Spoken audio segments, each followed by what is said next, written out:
Hello दोस्तों, मैं हूं प्रेम प्रकाश। तो चलिए शुरुआत करेंगे। आज हम प्राचीन इतिहास के कुछ महत्वपूर्ण वन लाइनर्स क्वेश्चन के बारे में। जी हाँ, ये आपके प्रैक्टिस सेट के माध्यम से आपको यहाँ वन लाइनर के माध्यम से सभी क्वेश्चन का जो है प्रैक्टिस सेट करवाया जाएगा। तो चलिए आप लोग फटाफट हमारी इस क्लास से जुड़ जाइए। और यहाँ पर आपको जो जितने भी हैं PYQ प्रैक्टिस सेट हैं वन लाइनर के, और उनको हम यहाँ पर डिस्कस करेंगे। तो आप ये सब आयोग में पूछे गए क्वेश्चन है पुराने PYQ के। तो यहाँ पर आप इसे जुड़ के यहाँ से आपके कई क्वेश्चन जो हैं सीधे यहाँ से डायरेक्ट बन सकते हैं। तो आप लोग इसे जरूर देखें। ये प्राचीन इतिहास का PYQ है। तो चलिए देर न करते हुए शुरुआत करेंगे पहले सवाल से। पहला सवाल है कि मध्य पछाड़ी के स्थलों में भौगोलिक दृष्टि से पश्चिम से पूर्व क्रम में। जी हाँ, मध्य पछाड़ी स्थलों में भौगोलिक दृष्टि से पश्चिम से पूर्व का क्रम दिखाना है यहाँ पे। तो आप जानते हैं जैसा कि ये पश्चिम हो गया और ये आपका पूर्व हो जाता है। तो यहाँ पश्चिम से पूर्व लगाना है। जी हाँ, इधर से इधर जाना है। तो आपका सबसे पहले महादहा हो जाएगा। जी हाँ, उसके बाद लिखैया हो जाएगा, फिर पैसरा हो जाएगा, फिर बीर भानपुर हो जाएगा। तो इस तरह हमने देख लिया कि ये आपका पश्चिम से पूर्व का क्रम हो गया। अगला देखेंगे पुरातात्विक स्थल के बारे में देखेंगे और वर्तमान स्थान के बारे में जानेंगे। तो नेवासा जो है इस समय वर्तमान में महाराष्ट्र में स्थित है। ईसमपुर जो है ये वर्तमान में कर्नाटक में है। डीडवाना जो है वर्तमान में राजस्थान में है। गुड़ियाम गुफा जो है वर्तमान में तमिलनाडु में। तो इस तरह हमने देख लिया कि ये जो है हमारे सही सुमेलित पुरातात्विक स्थल थे जो इस समय वर्तमान में कहाँ पे, इसके बारे में हमने जाना। अगला हम लोग देखेंगे कि प्राचीन काल में आर्यों के जीविकोपार्जन का मुख्य साधन क्या था। जी हाँ, तो यहाँ हम देख सकते हैं कि प्राचीन काल में आर्यों के जीविकोपार्जन का मुख्य साधन हमारा शिकार और आखेट था। इसे भी आप लोग याद रखेंगे। अगला देखेंगे वह स्थल जहाँ से प्राचीनतम स्थायी जीवन के प्रमाण मिले हैं। तो हमारे मेहरगढ़ हो गया। जी हाँ, मेहरगढ़ से वह स्थल जहाँ से प्राचीनतम स्थायी जीवन के प्रमाण मिले हैं। अगला देखेंगे गंगा घाटी में धान की खेती का प्राचीनतम प्रमाण मिले हैं लहुरा देव से। जी हाँ, गंगा घाटी में धान की खेती का प्राचीनतम प्रमाण मिले हैं लहुरा देव से। इसे भी आप लोग याद रखेंगे। अगला हम लोग देखेंगे कि मध्य पाषाणिक स्थल में पशुपालन के साक्ष्य उपलब्ध हुए हैं बागोर से। जी हाँ, मध्य पाषाणिक स्थल से पशुपालन के साक्ष्य उपलब्ध हुए कहाँ से? बागोर से। मध्य पाषाण काल में पशुपालन के प्रमाण मिले हैं लेखनिया से। जी हाँ, तो इसे आप लोग याद रखेंगे। मध्य पाषाण काल से पशुपालन के प्रमाण कहाँ से मिले हैं? तो ये लेखनिया से मिले हैं। मध्य पाषाणी प्रसंग में पशुपालन के प्रमाण मिले हैं हमारे आदमगढ़ से। जी हाँ, आप इसे याद रखेंगे। मध्य पाषाणिक प्रसंग में पशुपालन के प्रमाण कहाँ से मिले हैं? आदमगढ़ से। उत्खनित प्रमाणों के अनुसार पशुपालन प्रारंभ हुआ था मध्य पाषाण काल में। इसे भी आप लोग याद रखेंगे कि उत्खनित जो है प्रमाणों के अनुसार पशुपालन प्रारंभ कहाँ हुआ था? मध्य पाषाण काल में। इसे आप लोग याद रखेंगे। अगला देखेंगे कि खादानों की सर्वप्रथम किसी प्रारंभ हुई थी? नवपाषाण काल में। इसे भी आप लोग याद रखेंगे। और नवपाषाणिक कालीन गर्त निवासों के अवशेष मिले हैं बुर्जहोम और गुफकराल में। जी हाँ, नवपाषाण कालीन गर्त निवासों के अवशेष कहाँ मिले हैं? बुर्जहोम और गुफकराल में। इसे भी आप लोग याद रखेंगे। अगला देखेंगे हम लोग राख का टीला नौपाषाणिक स्थल से संबंधित है संगन कल्लू। जी हाँ, राख का टीला नौपाषाणिक स्थल कहाँ से संबंधित है? तो संगन कल्लू से संबंधित है। अगला देखेंगे कि भारतीय उपमहाद्वीप में धान की खेती के प्राचीनतम साक्ष्य कहाँ से प्राप्त होते हैं? तो यह विंध्य क्षेत्र से। जी हाँ, इसे आप लोग याद रखेंगे। अगला देखेंगे मानव द्वारा सर्वप्रथम प्रयुक्त अनाज कौन था? जी हाँ, मानव द्वारा जो सर्वप्रथम अनाज का प्रयोग किया गया क्या था? तो ये जौ था। इसे भी आप लोग याद रखेंगे। अगला देखेंगे वस्त्रों के लिए कपास की खेती का आरंभ सबसे पहले किसने किया? तो भारत ने किया है। जी हाँ। अगला देखेंगे बेहद प्रसार स्मारकों की पहचान की गई मृतक को दफनाने के स्थान के रूप में। जी हाँ, मृतकों को दफनाने के स्थानों के रूप में बृहद पाषाण स्मारकों की पहचान की गई थी। इसे आप लोग याद रखेंगे। अगला देखेंगे एक एक कब्र से 3 मानव कंकाल निकले हैं। कहाँ से इसके साक्ष्य प्राप्त हुए हैं? तो ये दमदमा से। जी हाँ, दमदमा में एक ही कब्र से 3 मानव कंकाल मिले हैं। अगला देखेंगे बिंद क्षेत्र में शिलाश्रय जहाँ से सर्वाधिक मानव कंकाल प्राप्त हुए। तो ये लिखैया हो गया। लिखैया से सर्वाधिक मानव कंकाल प्राप्त हुए हैं। अगला देखेंगे भारत में वह शिलाश्रय जहाँ से सर्वाधिक चित्र प्राप्त हुए। तो भीमबेटका हो जाएगा। ये भीमबेटका से सर्वाधिक चित्र प्राप्त हुए। दधेरी एक पर्वतीय हड़प्पीय पुरास्थल है। कहाँ का ये पंजाब का है। दधेरी जो हमारे पंजाब का एक हड़प्पीय पुरास्थल है। अगला देखेंगे कि ताम्र प्रासाणिक स्थल नवदा टोली कहाँ स्थित है? तो ये हमारे मध्य प्रदेश में है। नवदा टोली कहाँ पे है? मध्य प्रदेश में। इसे भी आप लोग याद रखेंगे। अगला हम लोग देखेंगे कि गैरिक मृदभांड। जी हाँ, गैरिक मृदभांड OCP का नामकरण कहाँ हुआ था? जी हाँ, गैरिक मृदभांड OCP का नामकरण हुआ था हस्तिनापुर में। जी हाँ, इसे आप लोग याद रखेंगे। भारत का वह स्थल जहाँ से खुदाई से लौह धातु के प्रचलन के प्राचीनतम प्रमाण मिले। जी हाँ, जहाँ से लौह धातु के खुदाई के प्राचीनतम प्रमाण मिले कहाँ से? अतरंजी खेड़ा से। इसे भी आप लोग याद रखेंगे, अतरंजी खेड़ा से। अगला देखेंगे कि ताम्रास में काल में महाराज के लोग मृतकों के शरीर को फर्श के नीचे रखकर दफनाते थे। तो ये उत्तर से दक्षिण की ओर, आप लोग इसे याद रखेंगे, उत्तर से दक्षिण की ओर ताम्रास्म काल में महाराज के लोग मृतकों के शरीर को फर्श के नीचे उत्तर से दक्षिण की ओर। जी हाँ, उत्तर से दक्षिण की ओर दफनाते थे। इसे आप लोग याद रखेंगे। अगला हम देखेंगे कोपेनहेगन संग्रहालय सामग्री से पाषाण कांस्य और लौह युगीन त्रियुगीय विभाजन किया था, तो ये थॉमसन ने किया था। जी हाँ, कोपेनहेगन संग्रहालय की सामग्री से पाषाण कांस्य और लौह युग का त्रियुगीय विभाजन किसने किया था? थॉमसन ने किया था। अगला देखेंगे कि भारत में प्रथम पूरा पाषाणिक उपकरण की खोज करने वाले रॉबर्ट ब्रूस फूट क्या थे? या वो एक भूगर्भ वैज्ञानिक थे, इसे आप लोग याद रखेंगे। अगला देखेंगे ताम्र पाषाणिक स्थल नौदा टोली का उत्खनन किसने किया था? तो एस.डी. सांकलिया ने किया था, इसे आप लोग याद रखेंगे। भीमबेटका की गुफाएं कहाँ प्रसिद्ध हैं, किसके लिए? तो इस शैल चित्रों के लिए प्रसिद्ध हैं। जी हाँ, इसे आप लोग याद रखेंगे। दमदमा नामक पुरास्थल संबंधित है मध्य पाषाण काल से। तो ये हमारे कुछ प्री की क्वेश्चन थे। हम लोग जहाँ जैसा कि आप लोग जान रहे हैं कि ये प्राचीन इतिहास का पी हम लोग प्रैक्टिस सेट के माध्यम से कर रहे हैं, तो आप यहाँ से जो आयोग के क्वेश्चन हैं उनकी हम पी करा रहे हैं। आप इसके जो है थ्योरी प्लेलिस्ट थ्योरी क्लास देखने के लिए आप हमारे प्लेलिस्ट में जाके वहाँ प्राचीन इतिहास, मध्यकालीन इतिहास और इस समय आधुनिक इतिहास की क्लासेस चल रही हैं। आप हमारे वहाँ प्लेलिस्ट में जाके उसको देख के फिर यहाँ पे इसको क्वेश्चन को करेंगे, तो आपके सारे जो पॉइंट हैं क्लियर हो जाएंगे। चलिए अगला हम लोग देखेंगे सिंधु सभ्यता और संस्कृति के बारे में पढ़ेंगे, इंडियन सिविलाइजेशन के बारे में। तो यहाँ सबसे पहले हम देखेंगे हड़प्पा पुरास्थल और उससे संबंधित फसलों के बारे में। तो चनुदड़ो जो है, जी हाँ, चनुदड़ो सरसों से संबंधित है, इसे आप लोग याद रखेंगे। हड़प्पा जो है हमारा तेल से संबंधित है। कुंतासी जो हमारा कोदो से संबंधित है। हुलास जो हमारा धान से संबंधित है। तो हमने देख लिया कि प्रमुख हड़प्पा पुरास्थल थे, उनसे संबंधित फसलें, उनके बारे में हम लोगों ने जाना। अगला हम लोग देखेंगे कि हड़प्पा सभ्यता से जल संरक्षण के साक्ष्य मिले हैं। जी हाँ, धौलावीरा से। हड़प्पा सभ्यता से जल संरक्षण के साक्ष्य कहाँ से मिले हैं? तो धौलावीरा से मिले हैं। अगला देखेंगे हड़प्पीय पुरास्थल बनावली स्थित है रंगोई नदी पर। जी हाँ, हड़प्पीय पुरास्थल बनावली स्थित है कहाँ? रंगोई नदी पर। हड़प्पा सभ्यता का मांडी भारत के किस राज्य में स्थित है? तो उत्तर प्रदेश में स्थित है, इसे आप लोग याद रखेंगे। तो हड़प्पा सभ्यता का स्थल मांडी भारत के किस राज्य में स्थित है? तो उत्तर प्रदेश में है। अगला हम लोग देखेंगे कि सिंधु घाटी सभ्यता के पुरास्थल से नाव के चित्र या मॉडल प्राप्त हुए हैं कहाँ? मोहनजोदड़ो और लोथल से। सिंधु घाटी की सभ्यता के पुरास्थल से नाव या चित्र का मॉडल कहाँ प्राप्त हुए हैं? मोहनजोदड़ो और लोथल से, इसे आप लोग याद रखेंगे। अगला देखेंगे कि मोहनजोदड़ो से प्राप्त पशुपति शिव की प्रसिद्ध मुहर पर किस पशु का अंकन नहीं है? तो ये सांड का। जी हाँ, सांड का यहाँ पर अंकन नहीं है, इसे आप लोग याद रखेंगे। अगला देखेंगे कि हड़प्पा संस्कृति के पूर्व सीमांत का निर्धारण कौन करता है? तो ये आलमगीरपुर करता है, इसे आप लोग याद रखेंगे। मृणपट्टिका उत्कीर्ण सिंह युक्त देवता की कृति प्राप्त हुई है लोथल से। जी हाँ, मृणपट्टिका पर उत्कीर्ण सिंह युक्त देवता की कृति कहाँ से प्राप्त हुई है? तो लोथल से प्राप्त हुई है। अगला हम लोग देखेंगे कि हाथी दांत का पैमाना हड़प्पीय संदर्भ में मिलता है लोथल से। जी हाँ, यह हाथी दांत का जो पैमाना है हड़प्पीय संदर्भ में लोथल से मिलता है। हड़प्पा उत्खनन करने वाला प्रथम पुरातत्वविद जो इसके महत्व को समझ पाया था, सर जॉन मार्शल। जी हाँ, हड़प्पा उत्खनन करने वाला प्रथम पुरातत्वविद जो इसके महत्व को समझ पाया था, कौन समझ पाया था? Sir John Marshall. अगला देखेंगे कि सिंधु सभ्यता का सर्वप्रथम प्रयोग किसने किया था? जी हाँ, सिंधु सभ्यता का शब्द का प्रयोग सर्वप्रथम किसने किया था? सर जॉन मार्शल ने ही सिंधु सभ्यता का शब्द का प्रयोग सर्वप्रथम किया था। अगला देखेंगे सिंधु घाटी सभ्यता पर प्रकाश डालता है पुरातत्व संबंधी खुदाई। जी हाँ, सिंधु घाटी की सभ्यता पर प्रकाश कौन डालता है? पुरातत्व संबंधी खुदाई जो है इस पर प्रकाश डालता है। अगला देखेंगे सिंधु सभ्यता से संबंधित केंद्र जो उत्तर प्रदेश में स्थित है, आलमगीरपुर और हुलास। जी हाँ, सिंधु सभ्यता से संबंधित केंद्र जो उत्तर प्रदेश में स्थित है, आलमगीरपुर और हुलास।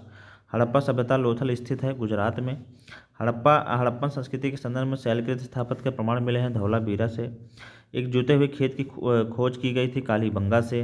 भारत का सबसे हड़प्पन पुरास्थल है राखीगढ़ी, इसे आप लोग याद रखेंगे। भारत का सबसे बड़ा हड़प्पन पुरास्थल कौन सा है? राखीगढ़ी है। अधिसंख्य हड़प्पा स्थल स्थित है सिंधु घाटी में। मूर्ति पूजा का आरंभ माना जाता है प्री आर्यन युग से मूर्ति पूजा का आरंभ माना जाता है। हड़प्पा संस्कृति की जानकारी के प्रमुख स्रोत जो है पुरातात्विक खुदाई से प्राप्त होते हैं। अवेस्ता और ऋग्वेद में समानता है। अवेस्ता क्षेत्र किससे संबंधित है? तो ईरान से संबंधित है, इसे आप लोग याद रखेंगे। अगला हम लोग देखेंगे भारत में कपास की खेती का सबसे पहला साक्ष्य कहाँ से प्राप्त हुआ? तो मेहरगढ़ से प्राप्त हुआ है। हड़प्पा का स्थान जहाँ मिट्टी की हल्की आकृति मिली है बनावली में। जी हाँ, वह स्थान जहाँ से 100 पेटिका ताबूत के प्रमाण मिले हैं हड़प्पा में। सिंधु घाटी सभ्यता पोर्ट डाउन बंदरगाह कहाँ पे है? तो यह लोथल में स्थित है। भारत में स्वतंत्रता के बाद सर्वाधिक संख्या में हड़प्पन स्थलों की खोज हुई थी कहाँ? गुजरात में। तो इसे आप लोग याद रखेंगे। तो यहाँ हमने देख लिया भारत में स्वतंत्रता के बाद सर्वाधिक संख्या में हड़प्पन स्थलों की खोज कहाँ हुई थी? गुजरात में, इसे आप लोग याद रखेंगे। अगला हम लोग देखेंगे ऋग्वेद में लिखित दशराज युद्ध कहाँ लड़ा गया था? तो परशुणी नदी तट पर लड़ा गया था। ये पुराणों के 5 लक्षणों का उल्लेख मिलता है मत्स्य पुराण में। 128 संस्करण हैं ऋग्वेद में। जी हाँ, 1028 संस्करण हैं ऋग्वेद में। 1028 संस्करण किसमें है? तो ये ऋग्वेद में। अष्टक किसे कहा जाता है? तो ऋग्वेद को ही अष्टक कहा जाता है, इसे आप लोग याद रखेंगे। अब हम देखेंगे यहाँ पर वेद उनसे ब्राह्मण से संबंधित उनसे सूची जो है, यहाँ सूची 1 को सूची 2 से मिलाना है। तो इसमें एक तरफ वेद दिया है, एक तरफ ब्राह्मण दिया है। तो ऋग्वेद जो है ये हमारी कौशतकी और ऐतरेय ब्राह्मण से संबंधित है, इसे आप लोग याद रखेंगे। यजुर्वेद जो है ये हमारे शतपथ और तैत्तिरीय ब्राह्मण से संबंधित है। जी हाँ, इसे भी आप लोग याद रखेंगे।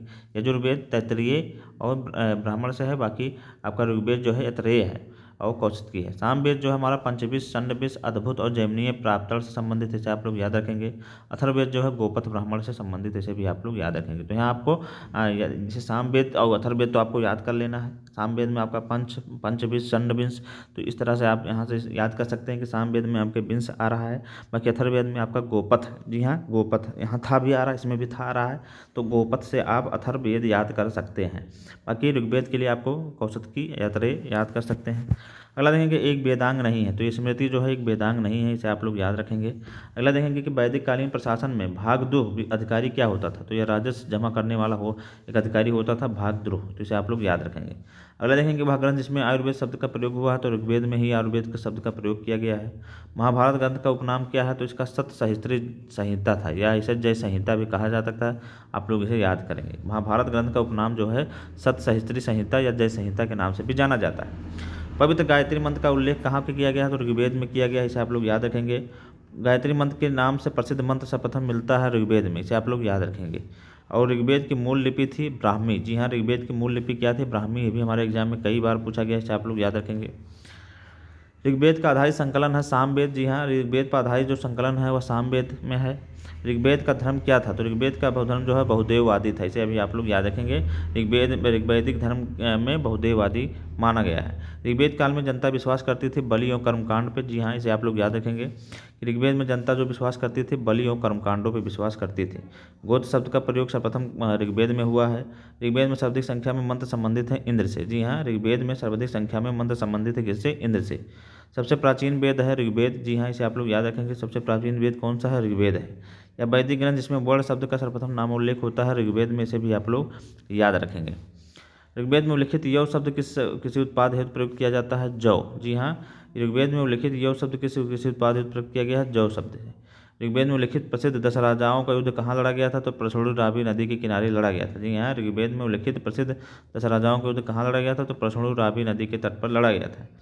ऋग्वैदिक काल के प्रारंभ में महत्वपूर्ण मूल्यवान संपत्ति समझा जाता था गाय को, जी हाँ ऋग्वैदिक काल के प्रारंभ में महत्वपूर्ण मूल्यवान संपत्ति किसे समझा जाता था, गाय को, जिसे अघन्या भी कहा गया है, आप लोग इसे जानते होंगे, जो न मारने योग्य इसे समझा जाता था। वैदिक काल में अघन्या किसे माना गया था, गाय को, जी हाँ अघन्या जो है गाय को समझा जाता था, इसका मतलब होता था कि न मारे जाने योग्य। वैदिक साहित्य मोक्ष की चर्चा मिलती है उपनिषद में, इसे आप लोग याद रखेंगे। वैदिक देवताओं में पुरोहित माना जाता था बृहस्पति को। उत्तर वैदिक काल में आर्य संस्कृति का ध्वज समझा जाता था कुरु एवं पांचाल को, इसे आप लोग याद रखेंगे। वैदिक कर्मकांड में होत्रा, जी हाँ होत्रा का संबंध है ऋग्वेद से, जी हाँ जो ऋचाओं के संकलन को, वहाँ जब ऋग्वेद में जो ऋचाओं का संकलन होता था उसी को होत्रा कहते थे। बाकी आरंभिक वैदिक साहित्य में सर्वाधिक वर्णित नदी है सिंधु नदी, इसे आप लोग याद रखेंगे। आरंभिक वैदिक साहित्य में सर्वाधिक वर्णित नदी कौन सी है, सिंधु नदी है। ऋग्वेद में माते तमा, देवी तमा और नदी तमा संबोधित किया गया है सरस्वती नदी को, जी हाँ तो यहाँ माते तमा, देवी तमा, नदी तमा किसे संबोधित किया गया है, सरस्वती नदी को, इसे आप लोग याद रखेंगे। अगला देखेंगे जिसे शतुद्री भी कहा जाता था। बाकी शुक्ल यजुर्वेद की संहिता है आपकी वाजसनेयी, जी हाँ शुक्ल यजुर्वेद की संहिता क्या है, वाजसनेयी है।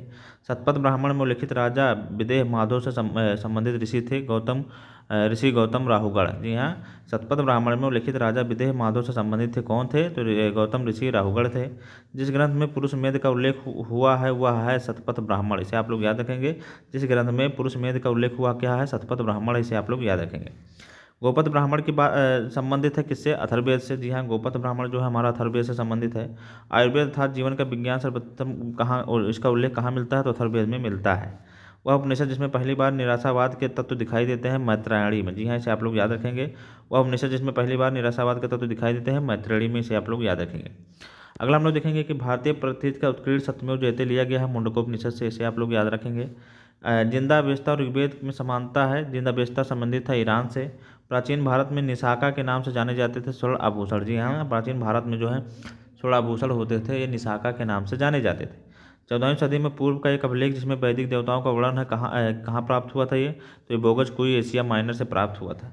मनुस्मृति जो है मुख्यतः संबंधित है किससे, ये समाज व्यवस्था पर संबंधित है। जी हाँ, वर्ण व्यवस्था जैसे कि आप लोग जानते हैं।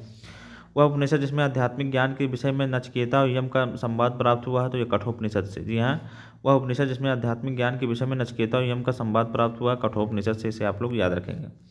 ऋग्वेद में उल्लेख अफगानिस्तान के साथ आर्यों के संबंध का सूचक है कुभा क्रमु नदी।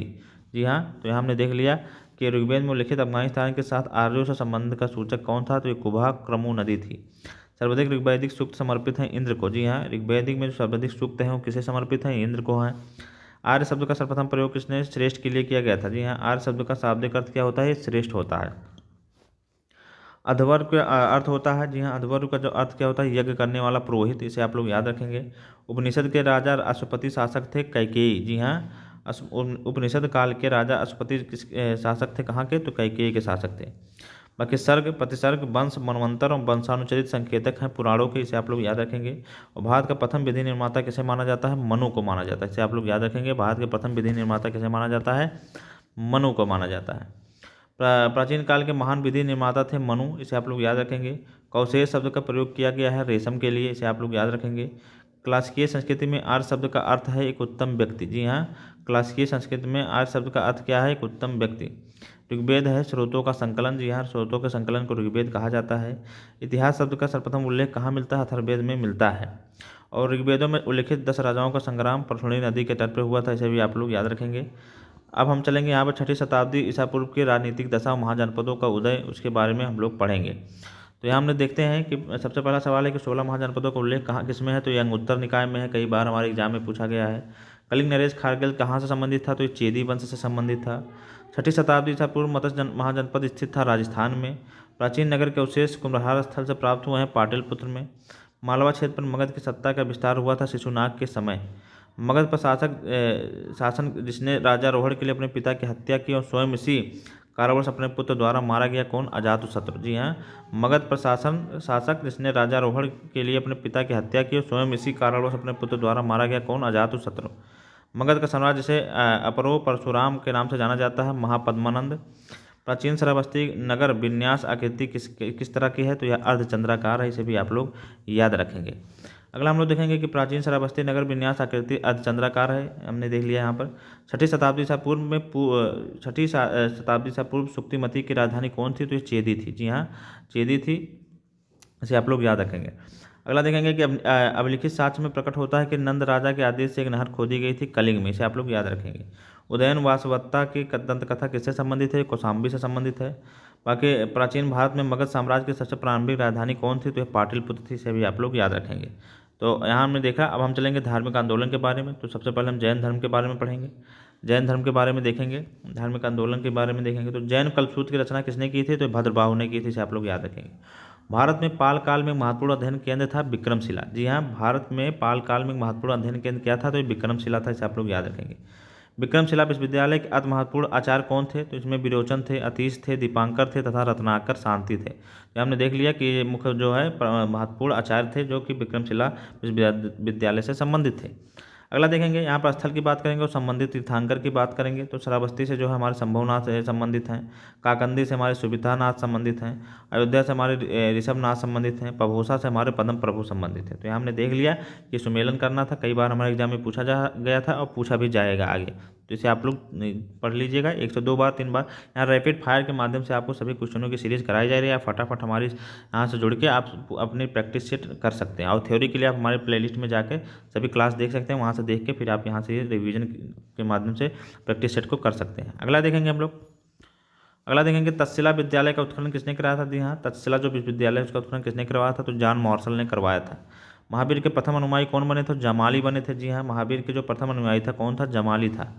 त्रिरत्न सिद्धांत, जी हाँ, डॉक्ट्रिन ऑफ थ्री ज्वेल्स जो है सम्यक धारणा, सम्यक चरित्र, सम्यक ज्ञान किस धर्म की महिमा है, तो यह जैन धर्म की है। जी हाँ, इसे आप लोग याद रखेंगे। त्रिरत्न सिद्धांत जो है जैन धर्म से संबंधित है, जिसमें सम्यक धारणा, सम्यक चरित्र, सम्यक ज्ञान उल्लेखित है। अगला देखेंगे आजीवक संप्रदाय के संस्थापक कौन थे, तो यह मक्खाली गोसाल थे। जी हाँ, आजीवक संप्रदाय के संस्थापक कौन थे, मक्खाली गोसाल थे। प्रारंभिक जैन साहित्य में लिखा गया था कि अर्धमागधी भाषा में लिखा गया था। जी हाँ, प्रारंभिक जैन साहित्य जो है अर्धमागधी भाषा में लिखा गया था। यापनीय एक संप्रदाय किससे संबंधित था, तो जैन धर्म से संबंधित था। यापनीय किससे संबंधित था, जैन धर्म से। तीर्थंकर शब्द का संबंध है जैन से, इसे भी आप लोग याद रखेंगे। जैन सभा अपने अंतिम रूप से श्वेतांबर आगम का संपादन हुआ था पाटलिपुत्र में, इसे भी आप लोग याद रखेंगे। प्रभासगिरी तीर्थ स्थल है जैनों का। जो विश्व विनाशकारी प्रलय की अवधारणा में विश्वास नहीं करता है, इसे किससे संबंधित है? जैन धर्म से संबंधित। और जैनियों की पवित्र पुस्तकें क्या कहलाती हैं? तो आगम सिद्धांत के नाम से जानी जाती हैं, जो पवित्र पुस्तकें इनकी हैं। दर्शन जिसमें पुनर्जन्म के विश्वास को अस्वीकार कर दिया था चारवाक ने। जी हाँ, इस पुनर्जन्म के विश्वास को किसने अस्वीकार किया था? चारवाक ने, इसे भी आप लोग याद रखेंगे। अब हम पढ़ेंगे बौद्ध धर्म के बारे में। जी हाँ, बौद्ध धर्म देखेंगे तो यहाँ बुद्ध का जन्म जो है कहाँ हुआ था? तो लुम्बिनी में हुआ था, इसे आप लोग याद रखेंगे। बुद्ध की मृत्यु हुई जहाँ, वह स्थान का क्या नाम था? तो उत्तर प्रदेश में हुए थे। जी हाँ, आप लोग जानते हैं कुशीनगर में इनकी मृत्यु हुई थी, इसे भी आप लोग याद रखेंगे। यहाँ हम लोग इसे के बारे में देख लिया। तो यहाँ हमने देख लिया कि बुद्ध का जो जन्म हुआ लुम्बिनी में हुआ, मृत्यु जो है इनकी कहाँ पे हुई थी? कुशीनगर के पावा में हुआ था, मतलब तो इसे आप लोग याद रखेंगे, क्योंकि मल्लों की राजधानी भी थी। अगला देखेंगे कि बुद्ध के जीवन की घटना जिसको महाभिनिष्क्रमण के रूप में जाना जाता है, तो गृह त्याग। जी हाँ, उन्होंने जब घर को छोड़ा था तो उस कई बार हमारे एग्जाम में पूछा गया है, ये बहुत इंपॉर्टेंट फैक्ट है कि बुद्ध के जीवन की वह घटना जिसे महाभिनिष्क्रमण के रूप में जाना जाता है, तो गृह त्याग। जब उन्होंने घर छोड़ा था तो उन्हें महाभिनिष्क्रमण की संज्ञा दी गई थी। अगला देखेंगे गौतम बुद्ध ने अपना प्रथम प्रवचन कहाँ दिया था? तो सारनाथ में दिया था, इसे भी आप लोग याद रखेंगे। बुद्ध के उपदेश जो है किससे संबंधित है? तो आचरण की शुद्धता और पवित्रता से संबंधित हैं। जी हाँ, बुद्ध के उपदेश। भारतीय कला बुद्ध के जीवन की घटना का चित्रण मृग सहित चक्र द्वारा होता है, यह कहाँ कहा गया था? तो ये प्रथम उपदेश उन्होंने कहा था। जी हाँ, भारतीय कला में बुद्ध की जीवन की घटना का चित्रण मृग सहित चक्र के द्वारा हुआ है प्रथम उपदेश में। जी हाँ, इसे आप लोग याद रखेंगे। धर्मचक्र प्रवर्तन कब कहा जाता है? जी हाँ, धर्मचक्र प्रवर्तन किया गया था कहाँ पे? सारनाथ में। धर्मचक्र प्रवर्तन का मतलब होता है पहला उपदेश। जब उन्होंने पहला उपदेश दिया था तो उसे धर्मचक्र प्रवर्तन कहा गया था। तो यहाँ हमसे इसे हमने देखा कि जब वो घर छोड़े थे तो महाभिनिष्क्रमण, और जब उन्होंने पहला उपदेश दिया था तो उसे धर्मचक्र परिवर्तन, और जब वह मृत्यु को प्राप्त हुए थे तो उस समय उन्हें महापरिनिर्वाण कहा गया था। तो ये तीन ऐसे फैक्ट हैं जिनको आपको याद करना बहुत जरूरी है। हमारे एग्जाम में कई बार पूछ लिया जाता है, लोग इसमें फंस जाते हैं। अगला देखेंगे कि सारनाथ में पहला प्रथम प्रवचन दिया था महात्मा बुद्ध ने। जी हाँ, सारनाथ में अपना पहला प्रथम प्रवचन दिया था। बुद्ध ने सर्वाधिक उपदेश भी कहाँ दिए हैं? श्रावस्ती में दिए हैं। जी हाँ, श्रावस्ती जो कि सिद्धार्थनगर से लगा हुआ, नेपाल से लगा हुआ राज्य है, इसे आप लोग जानते होंगे। अगला देखेंगे कि बौद्ध संघ में भिक्षुणी के रूप में स्त्रियों के प्रवेश की अनुमति बुद्ध द्वारा दी गई थी वैशाली में। जी हाँ, बौद्ध संघ में भिक्षुणियों के रूप में स्त्रियों के प्रवेश की अनुमति किसके द्वारा दी गई, कहाँ दी गई थी? तो वैशाली में दी गई थी। और बुद्ध के जीवन काल में संघ प्रमुख होना चाहता था देवदत्त। जी हाँ, बुद्ध के जीवन काल में ही संघ का प्रमुख कौन होना चाहता था? तो देवदत्त होना चाहता था। अगला देखेंगे बुद्ध द्वारा रूपांतरित अंतिम व्यक्ति कौन था? तो सुभद्र था। जी हाँ, इसे आप लोग याद रखेंगे कि बुद्ध द्वारा जो रूपांतरित अंतिम व्यक्ति था कौन था? सुभद्र था। त्रिपिटक क्या है? तो त्रिपिटक जो है बुद्ध उपदेशों का एक संग्रह है। जी हाँ, इसे आप लोग याद रखेंगे। त्रिपिटक क्या है? तो बुद्ध का है, जो है बुद्ध के उपदेशों का एक संग्रह है त्रिपिटक, इसे आप लोग याद रखेंगे। बौद्ध धर्म में जो त्रिरत्न किसको इंगित करता है? तो ये बुद्ध, धम्म और संघ, इस तीनों को त्रिरत्न जो है इंगित करता है। जी हाँ, बौद्ध धर्म में जो त्रिरत्न है या बुद्ध, धम्म और संघ को इंगित करता है। बौद्ध धर्म समिति का आयोजन हुआ था अजातशत्रु के शासनकाल में। जी हाँ, प्रथम बौद्ध संगीति। अच्छा, आप लोग जानते हैं कि 4 बौद्ध संगीतियाँ हुई थी इनके शासनकाल में, और पहली जो है हमारी अजातशत्रु के शासनकाल में हुआ था। इसे आप लोग याद रखेंगे। कहाँ हुआ था? राजगीर में। तो इसे आप लोग याद रखेंगे। अगला हम लोग देखेंगे संसार अस्थिर और क्षणिक है, या कथन किसका है? तो यह बौद्ध का है। जी हाँ, बौद्ध का है। संसार अस्थिर और क्षणिक है, किसका है? बौद्ध का है। बौद्ध ग्रंथ जिससे संघ जीवन के नियम प्राप्त होते हैं, यह विनय पिटक में लिखा हुआ है। जी हाँ, बौद्ध ग्रंथ जिसमें संघ जीवन के नियम प्राप्त होते हैं, किसमें? विनय पिटक में। से आप लोग याद रखेंगे। अगला हम लोग देखेंगे कि विदेशी राजा जिसने समुद्रगुप्त से अनुरोध किया था कि उसे भारत में बौद्ध विहार बनाने की अनुमति दी जाए, वह था मेघवर्मन। जी हाँ, विदेशी राजा जिसने समुद्रगुप्त से अनुरोध किया था कि उसे भारत में बौद्ध विहार बनाने की अनुमति दी जाए, वह कौन था? तो यह मेघवर्मन था। अगला देखेंगे कि बोध गया में महात्मा बुद्ध ने 2 बंजारों को उपदेश देकर अपना उपासक बना लिया था। वो 2 कौन बंजारे थे? जी हाँ, तो एक मल्लिक था और एक तपस्सु था। इसे आप लोग याद रखेंगे। महात्मा बुद्ध ने 2 बंजारों को उपदेश देकर अपना उपासक बना लिया था। एक मल्लिक था, एक तपस्सु था। सप्तपर्णी गुफा स्थित है राजगिरी बिहार में। इसे आप लोग याद रखेंगे। जी हाँ, सप्तपर्णी गुफा जो है कहाँ है? राजगिरी बिहार में। विशुद्धिमग्ग जो है नामक पुस्तक किस संप्रदाय से संबंधित है? तो हीनयान से संबंधित है। इसे आप लोग याद रखेंगे। शून्यता के सिद्धांत का सर्वप्रथम प्रतिपादन करने वाले बौद्ध दार्शनिक कौन थे? नागार्जुन थे। शून्यता के सिद्धांत का सर्वप्रथम प्रतिपादन कौन करने वाले दार्शनिक थे? तो नागार्जुन थे। इसे भी आप लोग याद रखेंगे। अगला देखेंगे कि बौद्ध दर्शन में बौद्ध और जैनियों दोनों ही प्रसिद्ध तीर्थस्थली है कौशाम्बी में। जी हाँ, उत्तर प्रदेश में बौद्ध और जैन दोनों से संबंधित जो प्रसिद्ध तीर्थस्थल क्या है? कौशाम्बी है। बौद्ध और जैन दोनों ही धर्म विश्वास करते थे कर्म और पुनर्जन्म के सिद्धांत में। जी हाँ, सही है। बौद्ध और जो है जैन है, ये दोनों कर्म और पुनर्जन्म के सिद्धांत में विश्वास करते थे। इसे आप लोग याद रखेंगे, कई बार हमारे एग्जाम में पूछा गया है। अगला देखेंगे कि अफगानिस्तान का बमियान प्रसिद्ध था बुद्ध प्रतिमा के लिए। जी हाँ, इसे आप लोग याद रखेंगे। पाकिस्तान का जो बमियान है, ये किसके लिए प्रसिद्ध था? बुद्ध प्रतिमा के लिए। देश में मूर्ति पूजा की नींव रखी थी बौद्ध धर्म में। इसे आप लोग याद रखेंगे। वह काल जिसमें बुद्ध की खड़ी प्रतिमा बनाई थी, कुषाण काल। जी हाँ, इसे आप लोग याद रखेंगे। भूमि स्पर्श मुद्रा के सारनाथ बुद्ध प्रतिमा संबंधित है गुप्त काल से। इसे भी आप लोग याद रखेंगे। बुद्ध स्पर्श मुद्रा के सारनाथ बुद्ध प्रतिमा किससे संबंधित है? गुप्त काल से। इसे भी आप लोग याद रखेंगे। विक्रमशिला बिहार के संस्थापक कौन थे? तो धर्मपाल थे। इसे भी आप लोग याद रखेंगे कि विक्रमशिला बिहार के संस्थापक कौन थे? धर्मपाल थे। स्तूप के उत्खनन में सारीपुत्र के अवशेष प्राप्त हुए थे सांची से। इसे भी आप लोग याद रखेंगे। बौद्ध पवित्र स्थल जो निरंजना नदी पर स्थित है, कहाँ पे? बोध गया में। एशिया के ज्योतिपुंज के तौर पर किसे जाना जाता है? गौतम बुद्ध को जाना जाता है। गौतम बुद्ध के समय प्रसिद्ध वैद्य जीवक किसके दरबार से संबंधित था? तो बिंबिसार के दरबार से संबंधित है। इसे भी आप लोग याद रखेंगे। अगला हम लोग देखेंगे कि बुद्ध कौशाम्बी में आए थे उदयन के राज्यकाल में। जी हाँ, किसके काल में आए थे? उदयन के राज्यकाल में। तिब्बत में बौद्ध धर्म में सुधार में महती भूमिका निभाने वाले उपाध्याय अतीश किस बिहार से संबंधित प्रसिद्ध विद्वान थे? तिब्बत में बौद्ध धर्म के सुधार में महती भूमिका निभाने वाले उपाध्याय अतीश किस बिहार से के प्रसिद्ध विद्वान थे? तो विक्रमशिला बिहार के प्रसिद्ध विद्वान थे। अगला देखेंगे कि अर्धनारीश्वर मूर्ति में आधा शिव आधा पार्वती प्रतीक है, देव उसकी शक्ति का योग। जी हाँ, अर्धनारीश्वर मूर्ति में आधा शिव आधा पार्वती का प्रतीक किसका है? तो देव उसकी शक्ति का योग कहा गया है। गौतम बुद्ध ने प्रथम धार्मिक प्रवचन कहाँ दिया था? सारनाथ में दिया था। इसे आप लोग याद रखेंगे। अगला हम देखेंगे भारत में सर्वप्रथम मानव मूर्ति की पूजा हुई थी बुद्ध की। जी हाँ, भारत में सर्वप्रथम मानव मूर्तियों की पूजा कहाँ हुई थी? बुद्ध की। भारतीय कला में बुद्ध के जीवन की वह घटना जिसका चित्रण मृग सहित चक्र द्वारा हुआ था, तो ये प्रथम उपदेश में हुआ था। इसे आप लोग याद रखेंगे। अब हम बात करेंगे भगवत संप्रदाय और ब्राह्मण धर्म से संबंधित कुछ बात देखेंगे। तो भगवत गीता मूलतः महाभारत का एक अंश है। जी हाँ, भीष्म पर्व। नागार्जुन कोंडा शहर की स्थापना कब की गई थी? इक्ष्वाकु राजवंश। जी हाँ, नागार्जुन कोंडा शहर की स्थापना इक्ष्वाकु राजवंश में की गई थी। अगला अब हम देखेंगे, लास्ट इधर देखेंगे तो यहाँ पर सुमेलन किया गया है। जी हाँ, एक तरफ देवता है, एक तरफ पहचान है। कुछ देवताओं से संबंधित कुछ जो पहचान उनके बारे में देखेंगे। तो शिव का जो है त्रिशूल से संबंधित है, विष्णु जो है चक्र से है, गणेश जो है रस्सी और फंदा से है, सरस्वती जो है बीड़ा से संबंधित है। इसे आप लोग याद रखेंगे। अब हम अगला हम देखेंगे दार्शनिक और दर्शन से बात करेंगे। तो रामानुज जो है विशिष्ट द्वैत हैं। जी हाँ, माधवाचार्य जो है द्वैत हैं, निम्बार्क जो है द्वैत हैं, बल्लभा जो है शुद्ध द्वैत हैं। तो ये आपके एग्जाम में कई बार पूछा जाता है, ये जरूर इंपॉर्टेंट है। तो आज क्लास को हम यहीं पर रोकेंगे और ये रैपिड फायर के माध्यम से हम यहाँ पर कई क्वेश्चन के जो प्रैक्टिस शीट आप लोगों को वन लाइनर के माध्यम से यहाँ पर कराएं। और आप लोग हमारे इस क्लास से जुड़ें और अगर अच्छा लग रहा है तो इसे दूसरों को भी शेयर करें। आपके कोई भी एग्ज़ाम हो, चाहे आयोग का UPPCS का हो, UP SSC का हो, हर एग्ज़ाम में आपके लिए बहुत इंपॉर्टेंट है, क्योंकि यहाँ से कुछ सवाल आपके बनते हैं और आप जब इन सवालों के बारे में जानेंगे तभी आप कोई समय और मतलब एग्ज़ाम को क्रैक कर पाएंगे। तो आपको ये प्रैक्टिस सेट सीरीज़ के माध्यम से रैपिड फायर जो कराया जा रहा है। बाकी इसके थ्योरी क्लास के लिए आप हमारे प्लेलिस्ट में जाके वहाँ पर कई वीडियो अपलोडेड हैं। इसकी जो है टॉपिक वाइज वीडियो कराए जा रहे हैं। पहले प्राचीन इतिहास के 5 वीडियो पड़ी है, फिर आपका मध्यकालीन इतिहास की भी 5 वीडियो है। इस समय आधुनिक काल की भी 4 से 5 वीडियो अपलोडेड हो चुकी हैं। तो आप लोग हमारे क्लास को ज़्यादा से ज़्यादा लोगों को शेयर करें। अगर अच्छा लग रहा है तो आप हमें अपना प्यार बनाए रखें और ज़्यादा से ज़्यादा लोगों को इसे सब्सक्राइब करवाएं। और अगर कोई दिक्कत कोई कमी लग रही है तो आप उसे हमारे कमेंट बॉक्स में भी ज़रूर बता सकते हैं। तो आपको यह क्लास कैसी लगी आप लोग हमारे कमेंट बॉक्स में ज़रूर बताइएगा। फिर मिलेंगे एक नई वीडियो में, तब तक आप लोग पढ़ते रहिए, स्वस्थ रहिए। नमस्कार, जय हिंद।